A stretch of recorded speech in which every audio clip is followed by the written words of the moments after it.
I think tonight's game was the reflection of the focus that our players had on trying to eliminate what we call dips during the game. We've been back and analyzed all the games that we played, and especially the ones that we've lost. And with the exception of 5 minutes in each game, we basically could be somewhere near the top. I'm not gonna say we'd be undefeated, but I think that we wouldn't be where we are. So it was important that we made a mistake not to allow it to affect us mentally, not to let, move the ball. We had much better ball movement, much better focus. Everybody got touches, and guys stayed in the moment as opposed to allowing one bad play affect. Everybody's gonna make a mistake. Everybody's gonna take an ill-advised shot, but we didn't come back with 2 in a row. We moved the ball defensively. This team is very challenging for us to defend. Obviously, it came out the first half.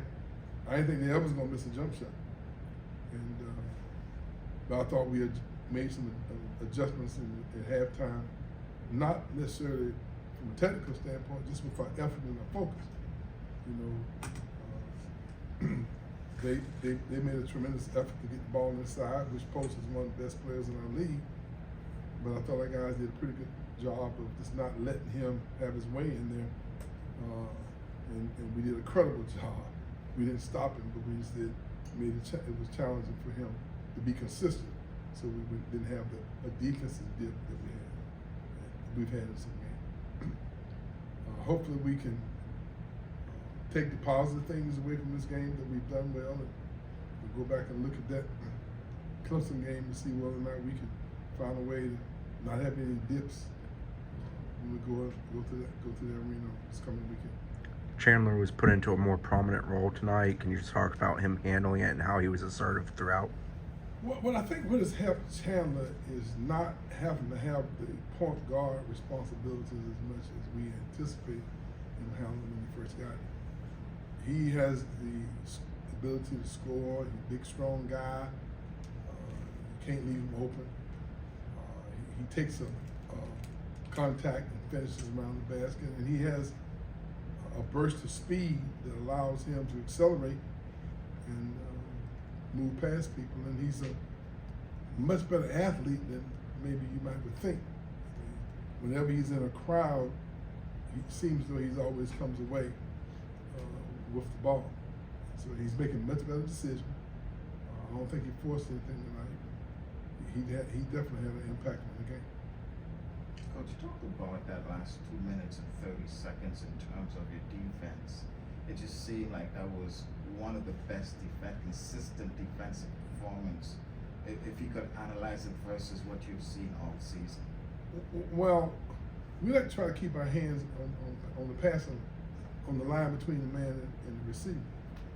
And sometimes we have a tendency to let people step out and thus not get our hands on the passing line so that the ball can step, it can catch it farther away from the basket. I thought that, we found the energy to get our hand on the passing line, and I thought we did a much better job, what we call mirroring the ball. We didn't back off when the guy picked up his dribble. And he just couldn't make an easy pass. He had hands he had to go through, so we were much more consistent with that, especially the second half.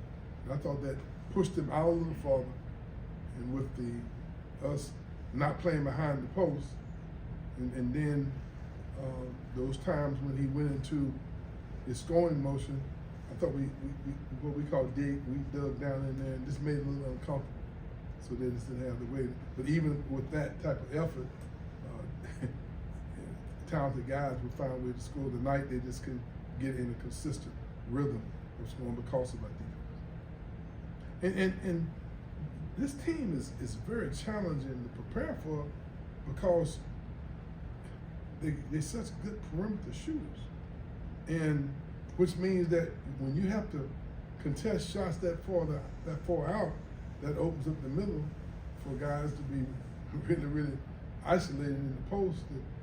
And as good as this youngster is, was challenging to defend him, but I thought that our hand activity and us, the effort that our guys put, just pushing them out forward on the floor, worked well for us tonight. Through all the ups and downs, Jameer's been probably your most consistent, steady guy. Why is that? Because he has a unusual skill, mentally and emotionally. He never seems to get rattled. He's always in the moment.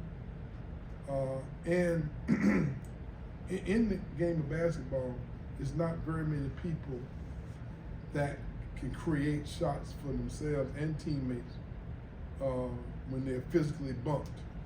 He has the strength, but he has the hand-eye coordination and the concentration that he can take a bump and still finish. And his footwork and his strength and his athleticism gives him a chance to, in a crowd, to get back up because of the strength he has in his legs, to concentrate, take a hit, and be accurate below the free throw line. And he's improving on his perimeter shooting, and I think our ball movement, ball reversals, allowed him to take. I think he hit a couple threes, but they were very much uncontested because of the ball movement. See, you don't get wide open jump shots very much at this level unless somebody penetrates and passes you the ball. The ball movement tonight, the dribble penetration, I thought gave him an opportunity to have some rhythm jump shots that also added to his productivity, and we have not been getting that kind of ball movement on a consistent basis to give you a chance to do that. So now you have to come out and take him, and he has the ability to get into the lane. I thought he made pretty good decisions. A couple times he had a couple turnovers, but I thought he made it for the ball being in his hands as much as I thought that he really did a good job not over-penetrating, passing when he needed to, creating for himself, and that had another impact on the game. Speaking of Jameer too, I think it was his second most minutes behind the overtime Colorado game, so most minutes in, I guess, regulation. 6 or 7 games left to play. Is that something that you think he can do for 6 or 7 more games? We would very much not like to play guys that many minutes if we can avoid it. But with not having Green tonight, that was what we had to do. And I thought we rotated enough with Tom and Josh. We were able to get them enough rest where it didn't necessarily bother me. And even though it was a high-scoring game, the pace was not at a level that it would fatigue you as much as some of the games we played in the past. And I thought that had a lot to do with him being able to play major minutes. Coach Grant had talked about how your guys' defense was really tough to prepare for. Can you just elaborate maybe a little bit on what it was specifically that you guys really tried to focus on or force with your defensive battles tonight? Well, what we've tried to do at Florida State since I've been here, we try to keep fresh people on the court so we can extend our energy for longer periods of time. But most people in our league don't believe in switching 1 through 5. Most people are playing pack line defense where it's more of a contained defense than a pressure defense. We pick up 94 feet and length of the court. We deny the wing, we deny the elbows, and we front the post and switch 1 through 5. That's different than what most people, they're concerned about getting in foul trouble. So they back up probably around the 3-point line and they contain you. And if we did the same thing everybody else was doing, then we'd be a lot easier to prepare for. So we've developed a system that we think works for us, that we believe in. That's why we basically have always had big guards, so that when they switch out on the post, that we're big and strong enough to heal that. And fortunately, our big guys, with the exception of sometimes, they're more at risk than anything else because now I got a 7-footer guarding a 5'10" guard, but we've been able to, as of late, be able to handle that a whole lot better. I think our guys are getting better at containing the dribble. And even though we've had some smaller guards like Tony Douglas, Jeff Peterson, guys, they're strong enough where they can front the post inside and get good weak side help and have good ball pressure, that we haven't been hurt that much. We're having smaller guys guarding bigger guys. So hopefully we'll develop more consistency in our defense. So sometimes tonight, had we not played with our hands up, they'd have been throwing the ball lobs into the big fella. And so our guys made it a little more challenging for them just to stand there and read that. And I thought that really had a lot to do with us being able to not get hurt as much as the post is capable of hurting. Well, you mentioned the shorter rotation. Do you expect to have any of those guys back going forward? I really don't know. I really don't, to be honest with you.